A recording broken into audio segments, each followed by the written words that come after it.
trying to. We didn't know how to start. No, we're rubbish at this. 3? Yeah. Yes, episode 3 Episode 3 of our Bull little Breed Q&A podcast. series. Yep. Oh, get comfortable. I'm Bethany, I'm Libby. This is Arlo. club mascot. How is Arlo? Do you want some Arlo updates? Arlo's not very well. Not very well. Are you? So obviously had some.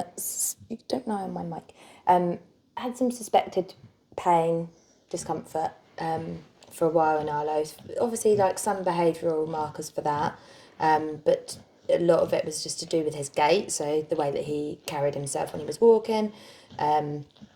Got some analysis done on that, and got a mobile vet pain specialist on board who is excellent. Just happens to be my cousin. Just happens to be Bethany's cousin.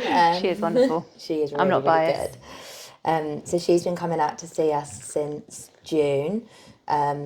And obviously Arlo's getting like massage, he's getting acupuncture, he has done some separate hydrotherapy as well, and he's been on some pain trials, so just trialling essentially different pain relief meds to see whether or not that's made a difference to behaviour, physical presentation, even just things like noise sensitivity, which he's been getting more sensitive to noises where he never used to be, just lots of little things. Even the way he was just weeing in the garden, like he's just not lifting his leg up properly. Got zoomies after he poops, which can be a sign that there's a bit of discomfort there. Yeah. And I would notice like after he'd had like a really good run around, like on a walk, just things like he wouldn't seem like he was particularly comfortable even jumping in the car. He'd then be sitting a bit funny in the car. And even since he's been on his pain meds in the mornings, he can't really get comfortable, and that's obviously the longest stretch between when he gets his last pain med in the evening and obviously in the morning when I give him his next set. That's obviously like the longest period, and he's just sitting there with his ears all flat and just sort of like staring into space and seems like he can't get comfortable. And then about an hour after he's had his meds in the morning, he then can lie down and relax again. Anyway, so for various reasons, one of which being my insurance company decided to.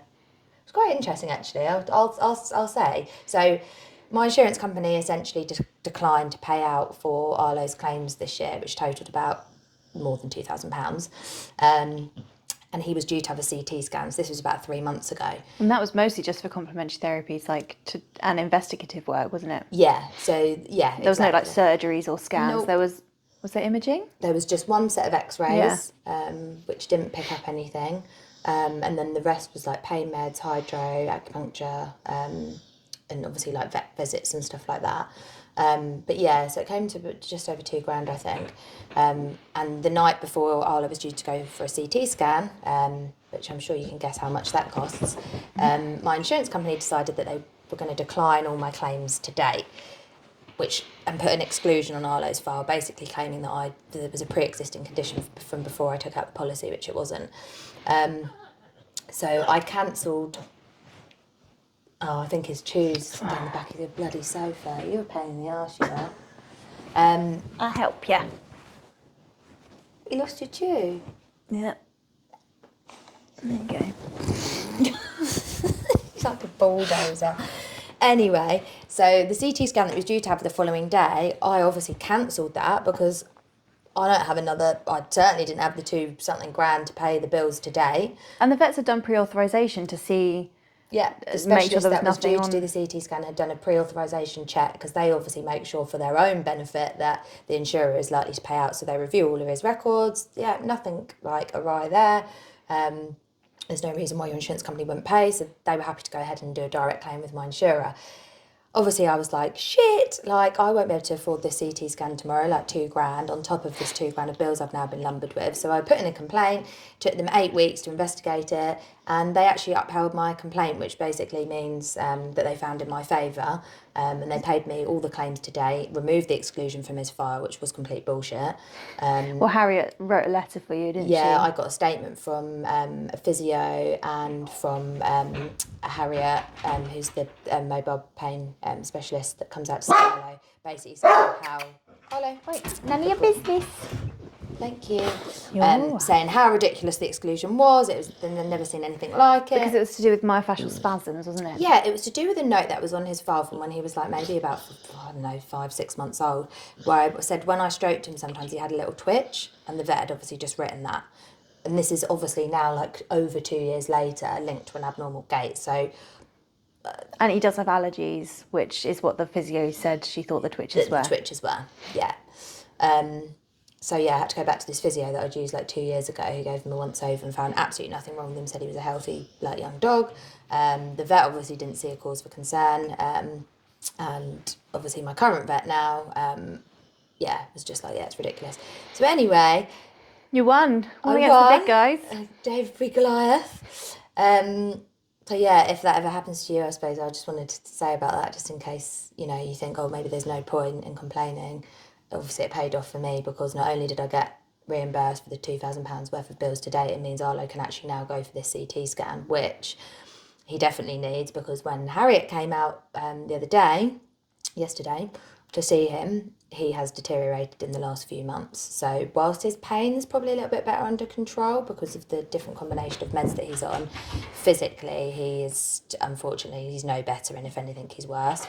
And you've had actually, like, we haven't done proper GRC in such a long time. No, because our field was flooded. You've been keeping him on lead more. Yeah. So despite all of that, yeah, it's still not got any better, and if anything, he's got worse. So the CT scan has been rebooked for this Thursday. Let's see what's wrong with you. Don't run into any more trouble with the insurers, but it should be okay now.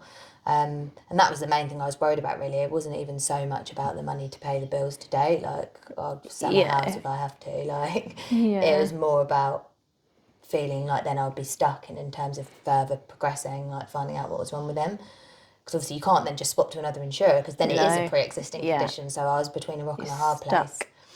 So that's an Arlo update anyway. I did put a little reel out today on condition relaxation, so I won't bang on about that. But yeah, we've been doing a lot of like posture facilitated relaxation techniques, which is basically using massage to guide your dog into deeper levels of relaxation.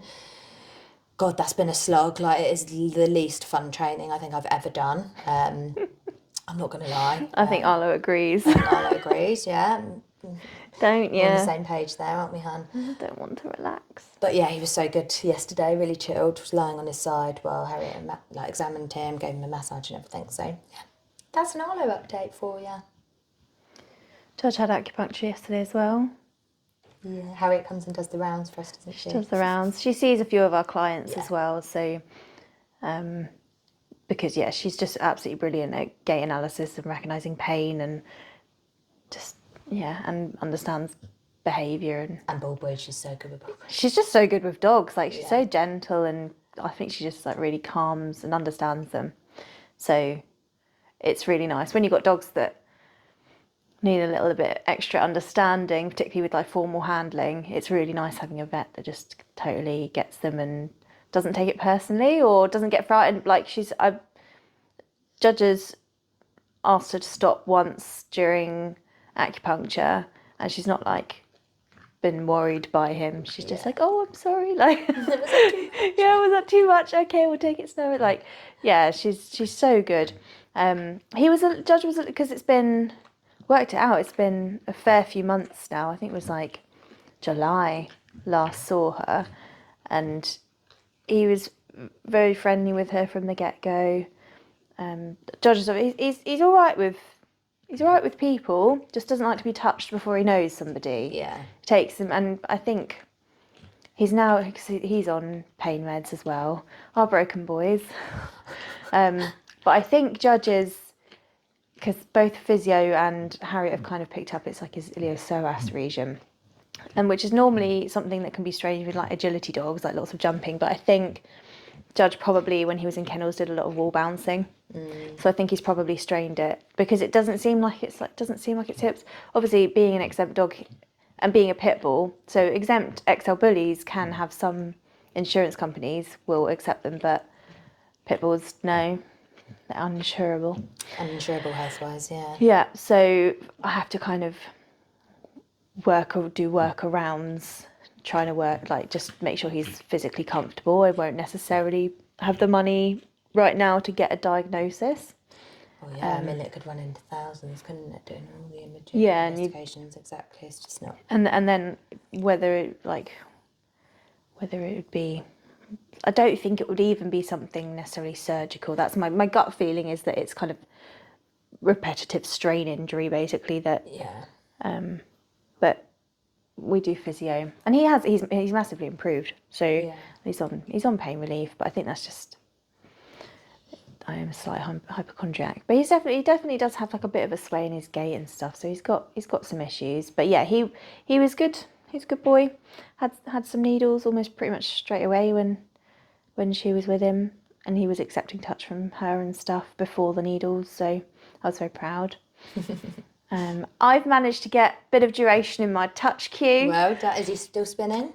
He's much better if I'm sitting and doing it. He doesn't do as much of the spinning, Okay. or if I have him in a side position and do it, he doesn't do as much of the spin. But if he's in front of me, he still likes to spin while I'm getting his reward. Yeah. Okay, I'm with you. So it's because he likes the flip. He likes flipping into his heel position. He loves, he? yeah. So he's just combibbing, like, yeah, just adding a little bit of pizzazz to his touch cue. Well, he does a lot of nibbling of me. So and sometimes there's some full teeth involved, and I'm like, no, less teeth, please, less teeth. Funny you should say that actually, because I did some obviously because Arlo's now going to probably be on like he's such a sad boy. Such a sad life. Slightly restricted exercise. Won't be able to do anything too intense with him at the moment until I find out what's going on. I was like, bring the scent work back out, do a bit more scent work, and he kept picking up the fucking bit of Kong with his teeth, and I was like, well, this isn't it. You're just supposed to indicate on it. It doesn't need to be picked up. And then he was like picking it up and bringing it to me, picking it up, shaking it, and I was like, oh, for goodness sake, like, right, do you want to lie down like a little baby? He's like, no, I don't. Well, maybe he does. Maybe he does. There we go. Right. Got a rumbly tummy. Because you're blocking my face, you know? Maybe we could have the great luring shaping debate at some point. Yeah. Well, how did I fix that this morning? Shaped it? No, I think I started marking much sooner, like as he approached the thing. Yeah. So I didn't wait for him to do an indication because, to be honest, there was just not really much gap between the indication and picking up this T. So I just marked the heading towards it. God, you were really being annoying. Yeah. And I did actually. I used a non-reward marker, which I don't normally really need with Arlo, but I could tell he was like getting a little bit stuck. So when he was picking up with his teeth, I was like, that's not it. Yeah. I don't even really have like a really strict one, to be honest. Sometimes I'm like, nearly. And sometimes I'm like, not quite. Try again. We'll try again. Like, I normally just say something in that tone where he's just like, yeah, if he's getting stuck and just keeps guessing the wrong thing. Obviously, all dogs are different, but Arlo's just like, he just seems getting frustrated and like trying even harder to pick it up. I'm like, that's really not it. Yeah. Yeah, I managed to do it. And then when I went on to actual searches, I was putting the piece of Kong in such a way that it wasn't really possible for him to pick it up with his teeth. So I was doing it like on top of surfaces where he could like go up with his paws and indicate on it, but his mouth wouldn't quite reach it. That worked until he jumped on top of the thing that I put it on. Which is not what with your leggies. It's not what we're meant to see. And then I also like managed to squidge it inside like a drawer, so it was like really wedged in there. So all he could actually do is indicate on it. He couldn't actually get any purchase on it. I did quite a few reps like that. Nice. I seem to have fixed it. Cool. We'll see what happens late and learning wise, and what happens the next time I bring it out. But yeah, it's just like teaching the hold though, isn't it? Like similar to that, holding an item. It's like you're like, no. Well, Judge is like, we tug. Yeah. Like, no. But so that was my initial problem. So I've been teaching him the hold this week as well with his wooden dumbbell thing. Initially, the problem was that he wanted to go and actually chew it on his bed. So he wanted to take it away from me. So I just started marking sooner and sooner, and now I'm having kind of the opposite in that he's going and then coming off it so quickly. So I'm now you want duration without the chompy. Duration about it's more the gathering. He more just wants to like steal it and take it to his bed and and chomp it there. But he's been on fire for training recently. Like, he just loves it. But it's like I've now got to work on not dampening him, but slightly less franticness, in order to get the duration that I'm looking for. Particularly, do you know what? For me, I don't care too much about lots of them, but I want to get my SR stuff. I want the duration in that. Yeah. So that's the social responsibility part of GRC dog sports. So for that, I need the duration in the front, in the middle position, and in a down. And that's pretty much, other than like loose lead walking, which he's generally pretty good at, unless there's like dogs or other stuff. Like he generally doesn't really pull much on the lead. I just have the occasional zoomy.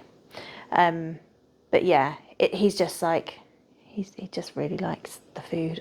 You did notice a big difference when you're using kibble now, but I think you noticed quite a big difference, didn't you, when you started using his raw that he was obsessed with, and now that's almost has just transferred to doing the training itself, isn't it? It's so good. Yeah, he's he did used to be 1 rep. I'd get like max 1 rep of something, and then he'd be like, his little brain would fizz off and judging 1 rep. Yeah, maybe 2 if it was a good day, and it's just been like persistent. And definitely no duration or stability. Oh no. Yeah, so he has come a really long way. It's such a long way. He's a very clever boy, and he really enjoys it. I mean, he enjoyed the training even when he was just doing 1 rep, but it was. He would just give up if he was like, I don't think I'm getting this. I don't understand what you want from me. I'll give up. Yeah. So teaching anything new was so slow because I'd have to do it so broken down, make sure he was getting some easy wins, and build on it from there, and take a lot of time between sessions. Because if I was trying to do too many, he was just like disengaging almost instantly. So done a lot of troubleshooting. I've started adding the description of our SR as well into Arlo. So that was from the 10 Hacks, the workshop that we had with Joe Rosie. When even was that? Ages ago. July, August? Yeah.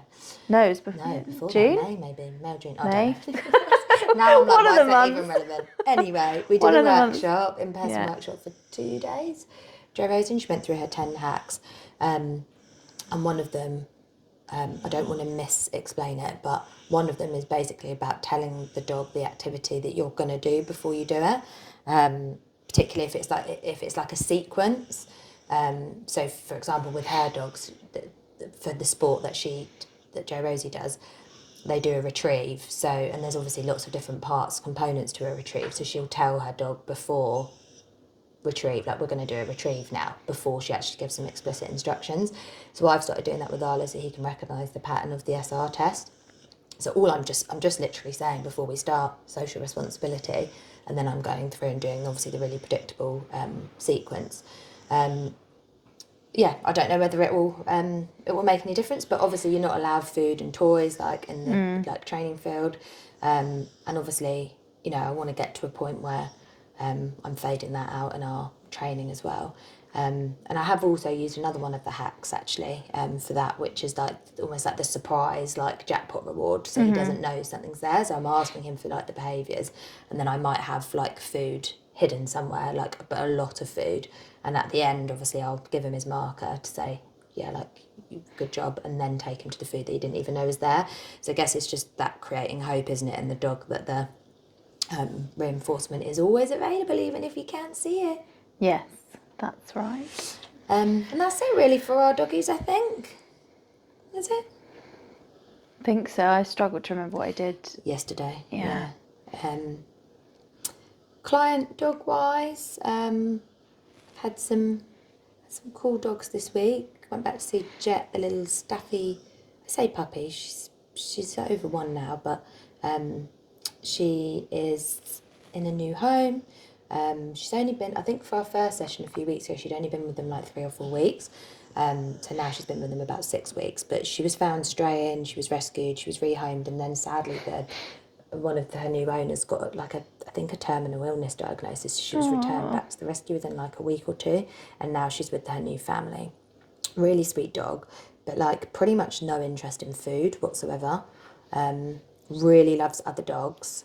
And in our first session, we did a lot of work using toys because she was literally not interested in food at all, and toys seemed to be the better route to go down because she would play with toys at home, but even at home she wouldn't eat her dinner. Like, Yeah. yeah. You're working from a minus there, aren't you? Yeah. So I was like, let's start with toys. And to be honest, even that took a while to get her into the toys out on the walk. But we did, just by changing up the game. I mean, obviously she's Staffy Cross, and they hadn't really been playing tug with her. I think there was a level of like worry that it would encourage like biting, grabbing, mouthing behaviours, which is a bit of a common misconception, I think, isn't it? Well, I think it's like the second client. Second client this week, yeah, Moomin, EBT client, his breeder had told the owners not to play tug with him, so he's also not been playing any tug and just been playing lots of fetch. And is pretty obsessed with fetch. Anyway, back to Jet. The owners obviously took the homework away to, he lost his chew. There we go. You're going to get down anyway. What an arsehole. So they took the homework away to basically use the special toy that we grew value in, use that only on walks, and very much within the window of opportunity for play with you. So this is the sort of play that she can't do on her own, she can't really get anywhere else. God, you are like Jack in the bloody box. And anyway, within like literally a week of our first session, they were recalling her out of play with other dogs, just using her start cue for tug. So that was definitely a missing link for them. And obviously she was being so playful and loving the company of other dogs because she was playing with them. So she, let's give her, a similar outlet for play, but with you guys instead. So that was that. And then this week when I saw her, we started working on her food motivation, and she just literally did so well. We played with food basically, and got her, added a bit of conflict in there, so she was having to really like fight to get the food out of my hand.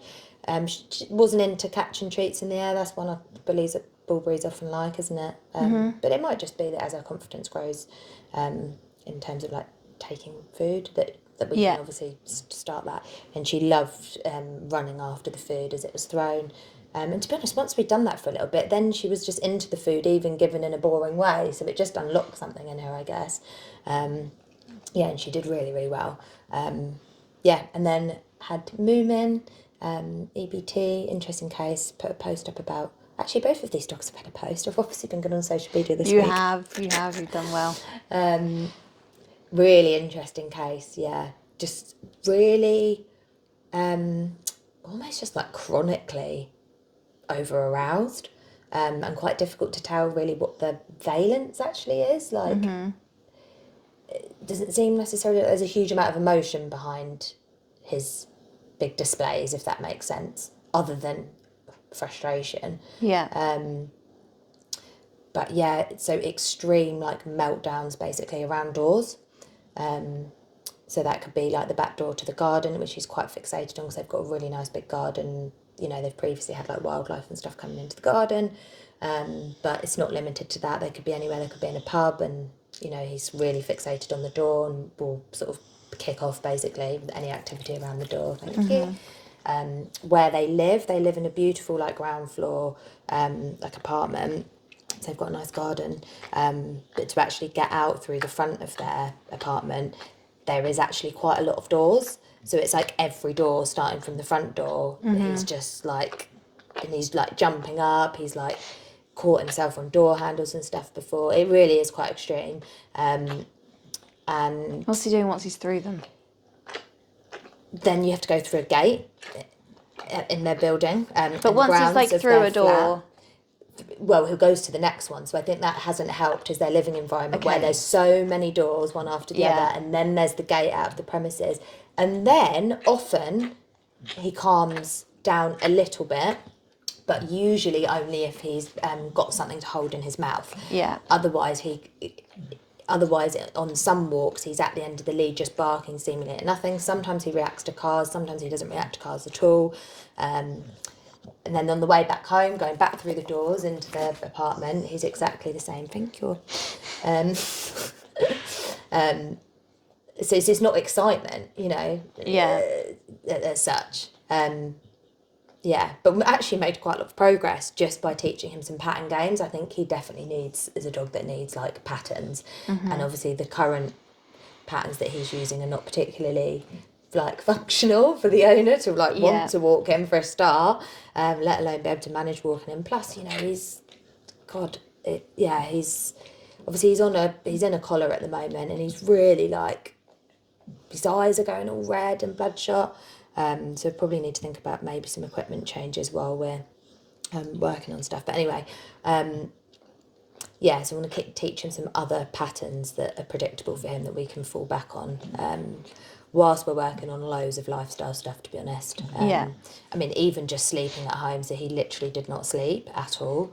So they've got a crate, and he's now, he's been really good with the crate. He accepted it straight away. And now he's taking himself into his crate even when it's open to sleep during the day, whereas previously all he would do would be sitting at the back door. Anyway, just obviously there's loads to it. He's also got health issues and stuff as well, so it's just one of those like behaviour puzzle cases that there's probably going to be lots of little bits and pieces that need to come together for him to reach his potential. But yeah, lovely owners as well. Lovely. I've had some good wins with rescue cases this week and done lots of staff training and stuff. But You had a really good day staff training, didn't you, on enrichment stuff? yeah, it was fun. And then you were inspired and went home and Just like gave Josh some things. He does get the things, but I do need to include more novelty for him.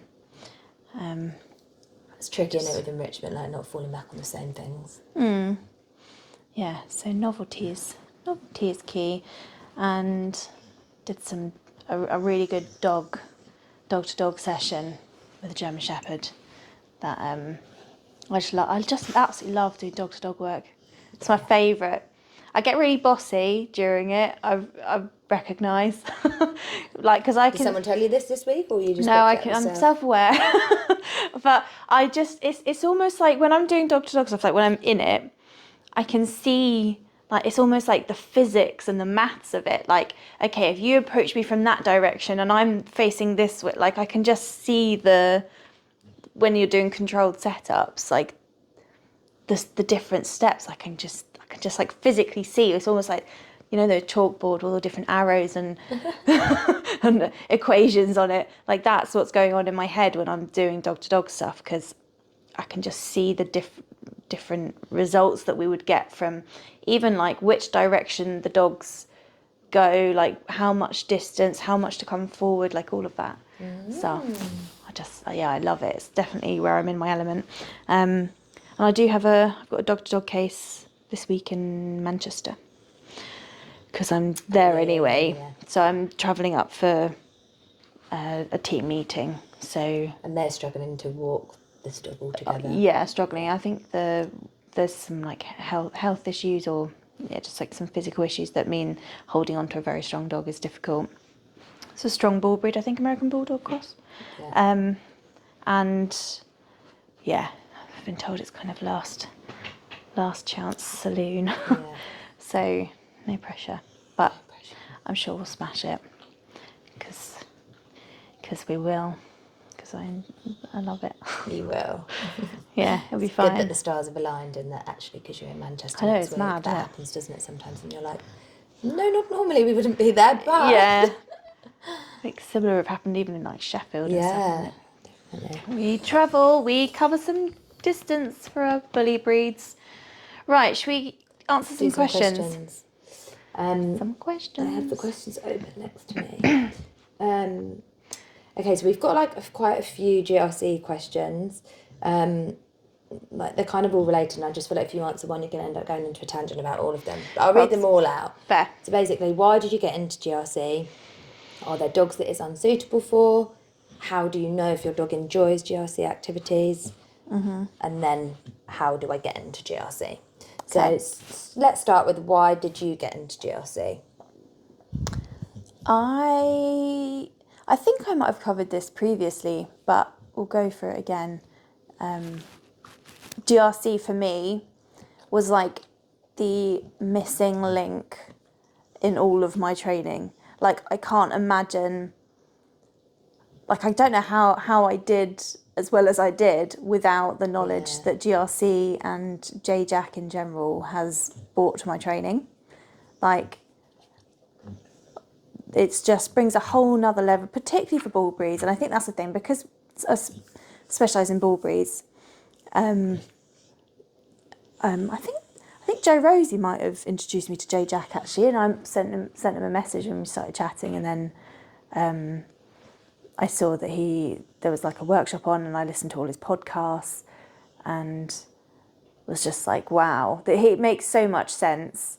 And you just don't really see, like, you do see some XL bullies now doing PSA, but that's a very new thing. Obviously PSA has grown at quite a rate, but the dog sports previously, like agility, like that were accessible to your average person. Yeah, because that's where I started with Arlo, was agility, really. Yeah, you've got agility. I don't know what else there really was back then. No, you've got agility, you've got scent work, which is obviously a lot more low arousal.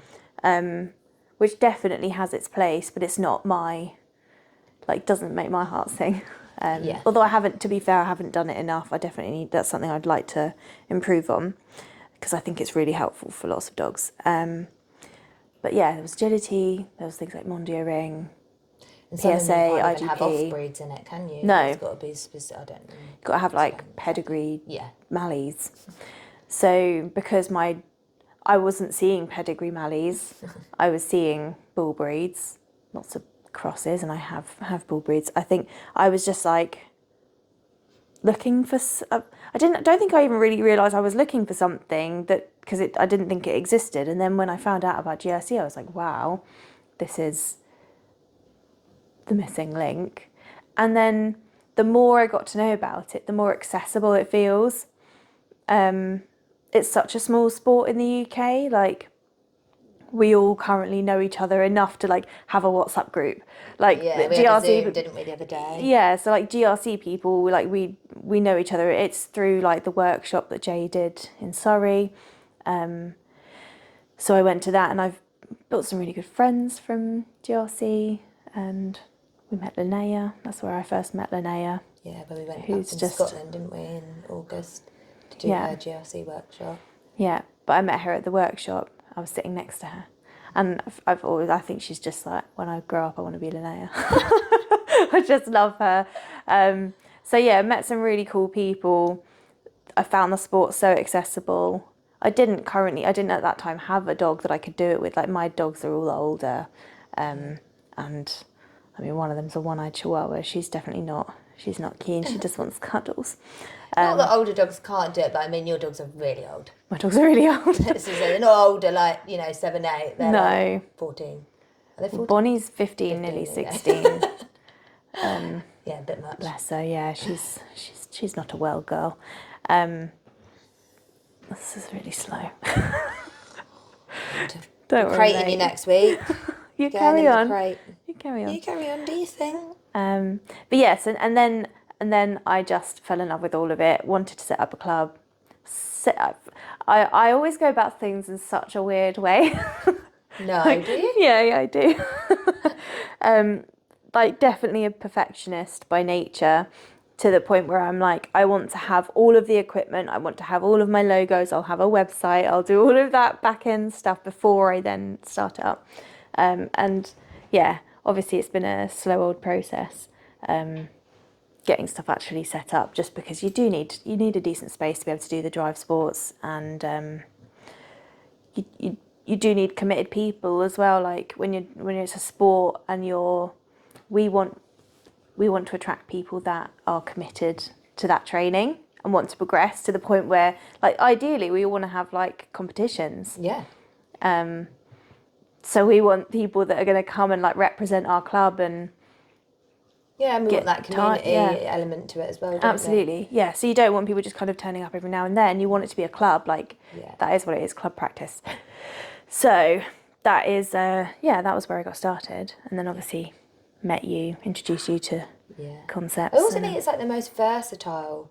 Yeah. Like in the sense of, I don't obviously know enough about all of the other sports, but I do know that they're like kind of one event, or that it's like obedience and biting. Yeah. Do you know what I mean? Whereas like with GRC, like even aside from the obedience, which is called social responsibility in GRC, even aside from that, the drive sports, there's 4 drive sports, like they're all something different. Like 2 involve biting, like spring pole and wall climb. 1 involves running, and the other one is like weight pull, canine resistance training. So it's so much variety just in one sport. I think there is something for everyone. There's like tunnels and weaves, but it's like, it's still quite similar. I liked agility, I was good at it, but GRCs are bad. Are you taking yourself into your crate? Yes, almost found something. You're an absolute menace to society. There's something for everybody, because there are people that just want to do the SR as well, because the SR I think is created in a way that you can navigate society, like it's like life skills on a grander scale, like with precision. So it's not just like you can do it, navigate it well. Like you lose there's points, and you lose points for lack of precision and it's it helps with your proofing, doesn't it? Obviously the different levels of like the SR tests.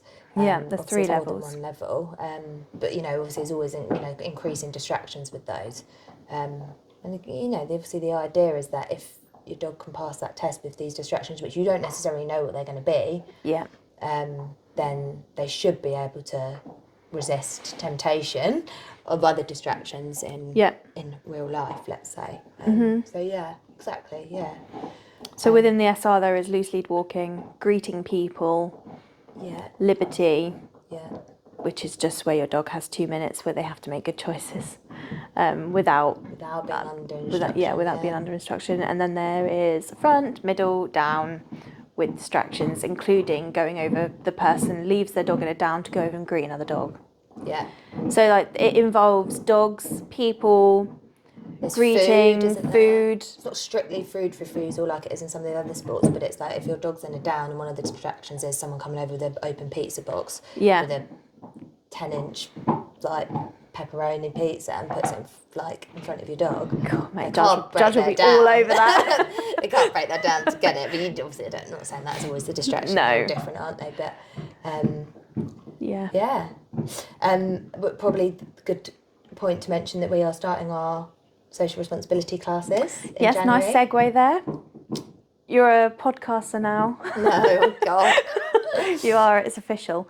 Starting them in January. They are invite only to people that have worked with us on a one-to-one basis, basically, or have been to our GRC sessions before, when, again, they were one-to-one at the time.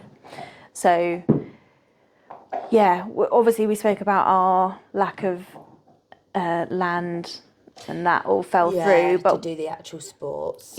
So, but what we are planning is to rotate our locations. So people can book on for the month. Ideally, we're going to build a membership, but that is going to be once we've got our app up and running again. Which is coming. Promise. New year. We've been working on so much behind the scenes, haven't we? Like we're squirreling away. We've seen a lot of each other. I'm sorry, probably sick of my face. Arlo's not even getting that excited when he comes to the door anymore. He's like, you again, Jesus Louise. He did grab me today, so that was fine. He did? Not this coat, Arlo. Okay, are there any dogs that GRC is unsuitable for? I mean, we've already talking about... Versatility. What's talking? Talking? Is that subsequent? Is that a cross between talked and spoken? We've already talking about. Talking. Okay, we've already spoken about obviously really elderly dogs. I mean, it's not to say obviously that your dog can participate in the SR or could use the mill, like, at a steady pace. It's not, doesn't rule them out 100%, but I mean, obviously if you've got a really elderly dog, or a dog that's suffering from a lot of physical ailments, but even that doesn't strictly rule them out. I know some of the clubs have got like a linked physio, haven't they, with Yeah. their GRC club. And we do as well. Yeah. She was gonna have a room. She was going to have a room. Oh. But yeah, no, but Carly will be when we coming. get a new venue. Yeah. And, you know, obviously as part of having that connection with a physio that kind of understands the sport as well as obviously being a physio, then it is possible to put together, in most cases I would have thought it would be possible to put together a programme for any dog that's suitable, even if they are like suffering with some... Yeah, you're not going to be competing. No. But if your dog enjoys things, then they're a modifier. Can still compete in SR for sure. So any other dogs it's not suitable for? No, I think that we've had a Sheba. Yeah. Our lovely trainer friend Sheba. Yeah. I mean, it was a slow session. Yeah. Basically, if he thought you wanted him to do it, he was like, nah. He's like the opposite of a people pleaser. Yeah. He's like, actually, I want you to not want me to do it. So we were like, no, don't touch the spring pole. And he was like, oh, actually, fine, I might do. So, yeah, we've had a Sheba. We've got Daxi. For collies. Mallies. Dobies. Lots of Dobies. Lots of Dobies, yeah. Obviously, Staffies, XL American Bulldog. Other bull breeds. Yeah. Yeah, so breed-wise, no. I've seen, I can't remember which club it is, has Pomeranians. Yeah. There's like a little weight pulling pom. Very cute. So yeah, breed-wise, it's open to all breeds, and behaviour-wise, the only thing is obviously within a class setting, you want to make sure everybody can enjoy and participate. So that's why we will work with people one-to-one before they come to classes, just so that you don't want dogs being overwhelmed in a class setting, or the people that are there to practice not being able to because there's a dog kicking off. Yeah. So, yeah, that's why we have the structure that we do. So, yeah, I think this is open to all doggies. And then this was a question that came through yesterday, actually. How do you know if your dog enjoys GRC activities? Well, with the drive sports, I think it's not something you really have to train. Yeah. So you know that they enjoy it because they do it. Some dogs will obviously do things because they know that you want them to, but very rarely particularly if you're not using compulsion, which I think we are in the UK anyway. I think we're the only GRC club that don't use tools. Yeah, I think so. Yeah.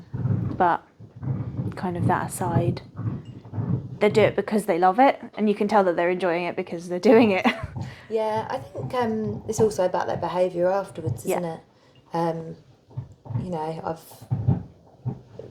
We've had, clients where, they've done it and have noticed an improvement in their dog's, behaviour, just like in the days following out on walks, just little things like that, or the dog's sleeping better, or being less grabby with clothing, or whatever it is. I think it's, your dog's obviously demeanour in the session itself, but also how they are after the fact. Also, how are they the next week when you show up there? Because most dogs are pretty freaking excited to get out of the car. Yes, exactly. And like even ones that haven't seen a spring pole before, and you have to kind of do a little bit of work to get them realising, because lots of dogs, it's the transition from, they might love playing tug, but they're just not used to a person not being at the end of the toy, and for it to be more of a supportive game. Yeah. So some dogs you have to do a little bit of kind of like you play with the toy to get them interested in it, and just teach them the concept of you can jump up and grab this toy. And then the second time that they come, they're like raring to go, ready, like they remember and realise. So yeah, you'll see, just as you would know if a dog is enjoying a game with you, because they're into it. Yeah. Yeah. And I suppose it doesn't necessarily mean that they won't enjoy it if they seem reluctant at first. I suppose it is worth talking about the fact that some dogs don't immediately take to it. And particularly treadmill. Particularly, the male. And I suppose it's up to individuals, isn't it, how much they want to pursue that, or whether they just want to focus on the other sports that their dog has taken more naturally to. That being said, though, I do think even if you're not going to compete in that particular sport, or your dog's never going to like absolutely love it, for resilience and confidence, actually helping your dog to overcome maybe their initial wariness of something like that is just good for their general well-being. Because their worry around the mill is not because they don't love running. No. It's because the floor is moving. Yeah. And they they've don't never know how to stop it. Yeah, and they've never been. So that is the first thing we teach, isn't it, really, is how to stop. You don't have to teach the running, because quite often dogs will kind of keep moving to try and get off the moving floor. Yeah. And so you have to teach them, no, you're in control of this. Like, I think the mill is probably the more the mill and the wall climb are more controversial. Like, people that don't understand what's going on find it quite difficult to like think it's okay. But the mill, when you see a dog kind of progress and their confidence building on the mill, it's just so beautiful, because it's like, it's relationship. You're seeing them becoming more resilient. You're seeing how kind of good they feel when they're then actually doing it and getting it. And I think it just gives them, like, they realise they can stop it. And they're in control, and they're like, oh, okay, actually this is great. So the confidence building that comes empowering, isn't it? Yeah. So your dog, they may not kind of immediately affinity for every single thing. Yeah, I think like Arlo is basically like, you show him any of it and he's just like, yeah, let's go. Like, there aren't many dogs, like Arlo's a bit of a unicorn boy, or maybe not with like proper bull breeds or pity lines, stuff like that. But that lineage be strong. But yeah, the The less said about that, the better. But then the majority of dogs, you'll have to do a little bit of confidence building with some of the equipment. Judge, the first time he saw a spring pole, freaked him out. Didn't want to walk under it. Yeah. And then the next time when I did it with you, and I was thinking, I think I said, like, oh no, he's not going to like it. Like, he's freaked out last time he saw it. And then I put the toy up and he was just going for it. And he now loves the spring pole. So so there's another example. It's just like, regardless of which bit it is, that initial impression of the thing, doesn't necessarily mean that your dog won't learn to love it. If you'd have just been like, oh, he doesn't like that, so we won't do that again, he would then have missed out on all this joy he'd have had from it. It's a bit like, some dogs are scared when they go out for walks. Mm-hmm. You're not just like, oh, well, you're just going to be an indoor dog then. Well, some people might. Some people may be like, I don't have to walk my dog, but God, bloody hell, why are you looking at me like that? He wants to be involved. It's under the sofa, isn't it? It's because we're talking about GRC and he's not allowed to do it for the moment. Poor guy. Oh, fucking hell, Arlo. Language, Libby. We're going to have to put the explicit on this one. Jesus. How have you managed to get it all the way down there? Oh. Sorry, guys. Farting last week. Being noisy this week. Anyway, right, we've done that question to death. Let's move on. Yeah. How do I get into GRC? I think we can just put the links to all the GRC clubs. Yeah. As Bethany said earlier, we're quite an intimate group, so all the club directors are in a WhatsApp group, and we have like regular Zooms, and hopefully through those we're going to help to grow the, what's the word I'm looking for? Presence, sport. Awareness. Yeah, just grow the sport in the UK. But yeah, we can put the links to the other GRC clubs. Hopefully you'll have one near you, and if not, maybe we'll have some more soon. Lots of people travel, just like they do for all sports, really. People travel hours, don't they, to go to like club practice. So, we're happy to have anybody. We are. Right, next question. Obviously last week we asked a question, didn't we, about dog stuff. Mm-hmm. This question is, how do bull breeds differ in their dog-to-dog interactions compared to other breeds? And do you socialise them differently as a result? Well,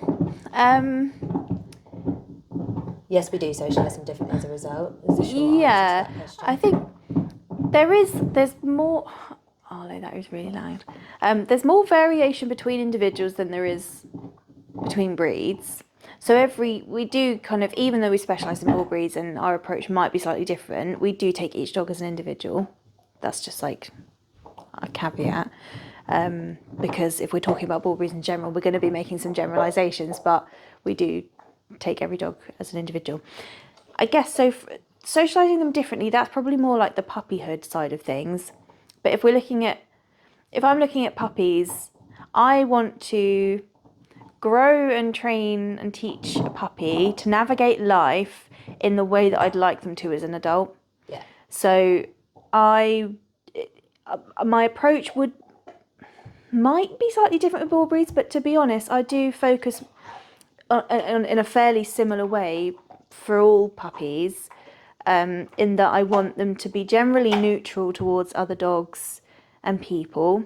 So I don't want them, I could have a cockapoo and I still don't, just because they're a cockapoo doesn't mean they should have the license to run up to every dog that they want to talk to. So actually I don't think there is much of a difference with puppies. I still want them to be... Yeah, that's true in a sense, I suppose. Do you almost prioritise having that conversation perhaps a little bit more if you've got a bull breed owner? Do you... I think bull breed owners are more aware of it than cockapoo owners. I don't agree. I feel like I think bull breed I think owners are they're really desperate to have sociable dogs. Yes. And they know about the dog potential for things to go wrong, so that they end up over socialising. That's what I see. That's not puppies though, to be fair. That's more what I see. We see it once it's done. To about 18 months old, and they're like, oh, I thought if I... Yeah, let them run with every dog. But I do know what you mean. Yeah, that's true. Like, regardless of the... Please don't do that upside down. Regardless of the individual or the breed, teaching your dogs that other dogs are the best way for you to have a good time in your walks is not really a good way to go, is it? No. But I guess it just, because of the history of bull breeds. So yeah, I think that is slightly more of a focus. I think on it, isn't there? Yes, I think that is the kind of the is more the battle of and getting owners to understand that. You better not just take that immediately down again. The over socialising. I see more problems from over socialised dogs than I do under. Yeah. Because what happens, the thing that happens is they had a staffy before that didn't like other dogs. So this staffy they really want it to be great with other dogs because they realise how life limiting it was having a dog that didn't like other dogs. So they let their dog, they really over socialise their dog. They go to every puppy class, they go to the puppy parties at vets, and they're really good with dogs. They're really good with dogs. How old are they?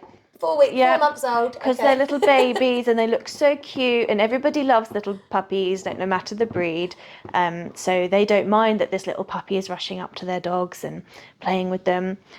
Then, as the dogs get older, there usually ends up being an over-aroused kerfuffle, which then makes the owner think, oh my goodness, my dog hates other dogs, so they put them on lead and they avoid dogs for ages, and then their dog becomes really frustrated. Combined with the fact that when your bull breed puppy no longer looks like a puppy, other people start crossing the road from you, stop letting their dogs come over, and then you've just got this perfect storm of frustrated teenager.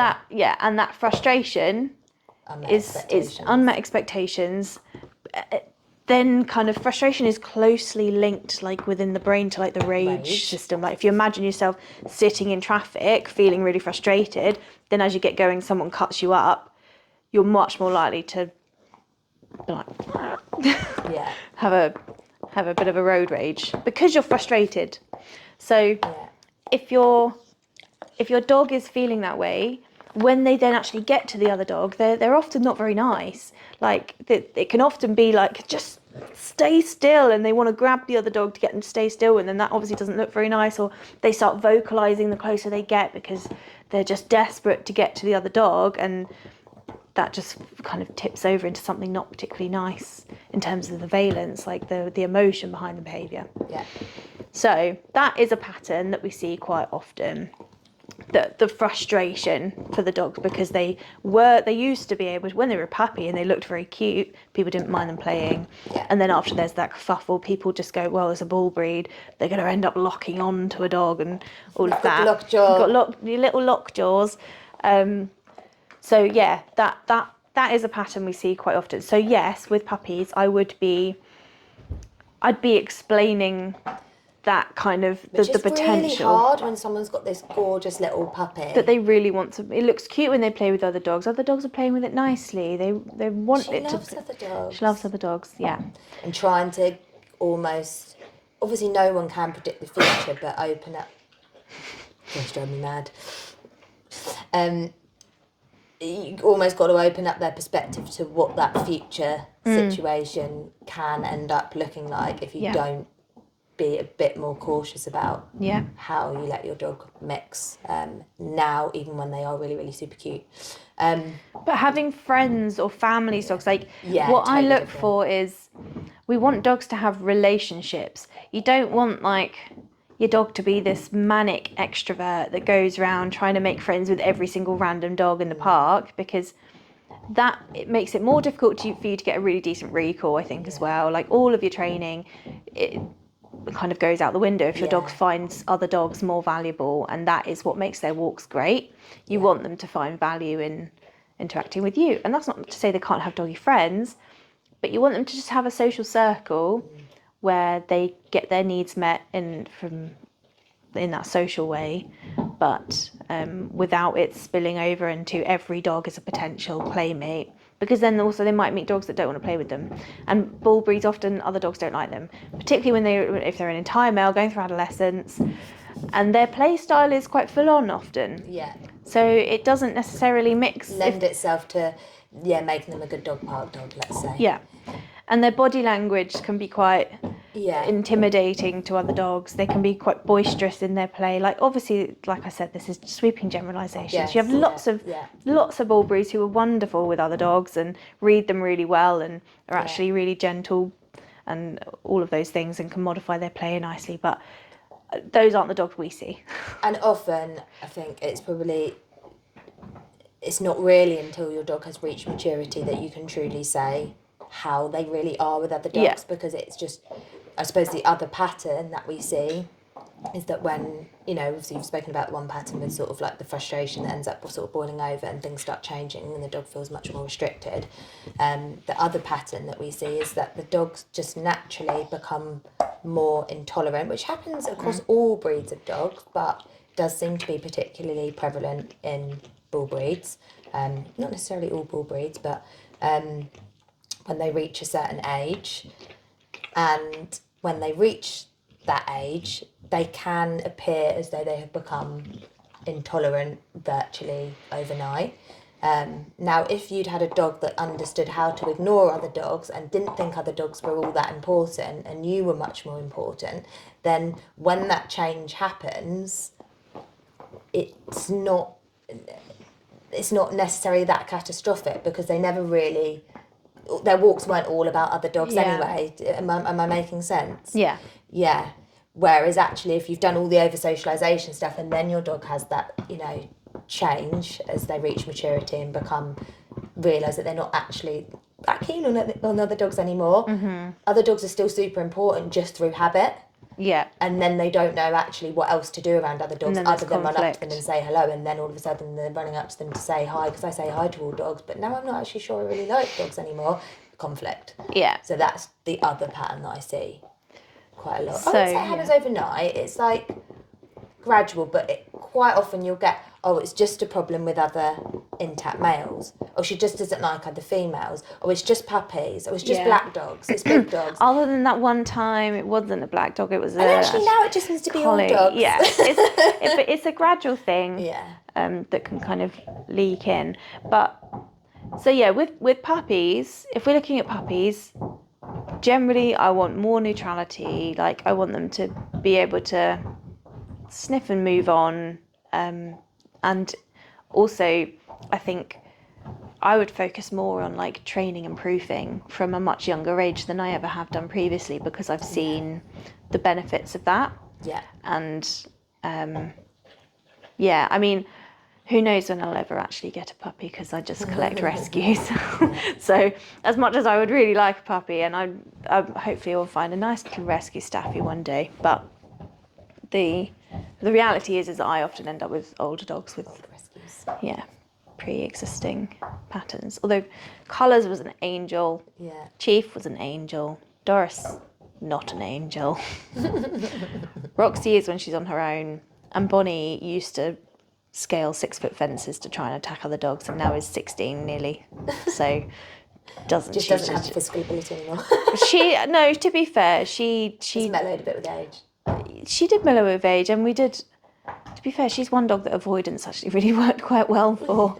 And yeah, we worked on it, and she was good after a bit, but I think you're right, prioritising that with puppies, and then I think also prioritising relationships with known dogs, not other puppies either. Not just no, they want them to learn from good. Adult dogs are better, definitely when they get to adolescence. You don't want them picking up habits or getting away with certain behaviours that other young puppies might, let's say, evoke. They like poking the bear a little bit, don't they? Especially bull. I mean, litters of bull breed puppies. When I've raised them a rescue, it's like they're savage, man. Yeah. Poke the bear, poke the bear, poke the bear. Oh, quite liked that. Yeah, that was fun. That was fun. I want to do that again. Yeah. So when those genes start to express themselves, which, like you say, obviously in some litters of puppies can start 8 weeks old, would you say? Maybe even more than that. Yeah. I worked with some special staffy puppies at one point, and they were savage, like having to split up proper dog fights from about 5 weeks. They were, it was carnage. There was 12 of them. It was insane, but and I suppose adolescence, if it's not coming out sort of in puppyhood, then when hormones hit, it may be that you see it a bit later in adolescence, and at that point it's even more important that you carefully pick their But these ones all went on to live with older adult dogs, and are all brilliant with other dogs now. Yeah. So by curating their friendships, it's the same as I'm trying desperately to do with my son. Because they become who they're around, don't they? So I'm desperately trying to curate some of his friendships. It's not going super well. But I would do the same with my dogs. And I think that's why, like, we as dog trainers, we trust other dog trainers, and we'll go out, like, even with a reactive dog, you'll be like, oh, you wouldn't, like, even with, like, Judge and Arlo, we've been able to get them to be pretty decent with each other, because we're able to curate their friendship in a way that works well. Yeah, definitely. Going slow, meeting on neutral places. Like, you don't want to just bring your puppy into another dog's home or vice versa, because that can set them up. You want all of their early experiences to be positive. Yeah. So by letting your puppy run up to random dogs, you're not doing a very good job of curating the early living experiences that they have. Yeah. To make sure that they're being positively interacted with, and they're enjoying their interactions, and not having because I feel like they are more sensitive to bad experiences as well than other breeds. That's probably the third pattern. There's so many patterns. Right, third final pattern, maybe not final, but let's just say for this podcast, third pattern is the bad experience that they have. One time. Now dogs are dead to them. Yeah, you're dead to me. And it might be a similar experience that your golden retriever puppy has had 10 of, and they're still like, whatever, I love dogs. Yeah. I feel like staffies are in particular, a bit like elephants. Just sensitive. Yeah. Don't forget. Yeah. Sensitive little souls. But we do have a question for next week about the different types of bull breed, yes, and how they differ, not specifically related to dog-dog interactions, but just generally, so we can delve into it a little bit deeper. But that bad experience pattern seems to also be a common one, and they don't seem to shake off negative encounters with other dogs as well as some other breeds may. I guess one last thing is that actually We keep thinking of more stuff, don't well, we? bull breeds can enjoy conflict. Yeah, so you need to make sure they're getting that conflict somewhere else. And conflict doesn't necessarily mean fighting. No, people that play chess like conflict. Exactly. It is that poking the bear, isn't it? They do like a little bit of. Yeah. Like my Testing. I know over Christmas, me and my there's going to be debates because we are a family of debaters. We are a family Fueled who by conflict. Yeah, like genuinely, I think I've got 3 younger brothers, and Yeah. they're all adults now, and there's just always like, I don't know, my family seem to like being on the edge of controversy with each other, and there's Yeah. I'm slightly more the black sheep of the family, but yeah, that they can enjoy that kind of conflict, getting a reaction from something. Find a thrill from it. Find that exhilarating. Yeah. Yeah. Arlo, how many times have you dropped? We're going to get people to have a drinking game for this YouTube podcast thing. How many times does Arlo fart? Yeah, How many times does he drop his chew? How many times does he bark? It's only barked once. Yeah. How many times does he get up on and off the sofa? How many times does he lick? Oh, Arlo. It's a good job we love you. Yeah. Have we got any other questions? I mean, loads, but I think we've been going for well over an hour. Do you think? I don't think so. I think, Yeah. have we? Yeah. Oh, time flies when you're having fun, doesn't it? Yeah. Okay. Yeah. I haven't got any other short questions, and I know we can't answer quickly. That is true. One thing I will say, we've got our bull breed. We've got our website like sorted now. I feel like I'm finally at a place where I'm happy with it. So it's bull. No more tinkering. No, well, can't promise, but bull-breed.com. And we've got a shop where you can find our these merch. hoodies. I mean, mine is very loved, so please don't judge based on my hoodie, because I've had this probably like 3 years now. You're so dramatic. He knows we're going to a specialist vet on Thursday, so he's just like, why not swallow a whole deer antler? Yeah, please put your head down. So yeah, we've got a shop with our merch, got some cool stuff. I think you can probably still get stuff before Christmas if you order basically when this is out. Stuff generally gets shipped within a couple of days. I think there's some like particular sizes of the hoodie or something that take a little bit longer. But yes, we've got a shop on there with our bull breed merch. So if you're bull breed loving or know someone who is and want to support a small business during Christmas, then you can go on that. You can send us any questions to hello@bull-breed.com. That's right, yeah? Yeah. Yeah, that's why I got it wrong. Get us on Insta. Insta, Bull Breed At Behaviourist. Bull Breed Behaviourist. Facebook, Bull Breed Behaviourist. Yeah, although we are useless on Facebook. We are pretty useless on Facebook. And that's about it. That's us. Yeah, do up a TikTok. Again, useless on TikTok. Also, we've got YouTube, so you're probably watching it. Yeah. On there. So there's plenty of ways to get in touch. Or through, we've got contact form in our website as well.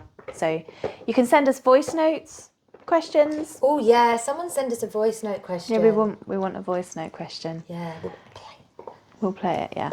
So any questions that you have that you want us to answer, or any topics you'd like us to do, like a full episode on a specific topic, we're open to suggestions. So yeah, thank you very much for watching / listening. See you later.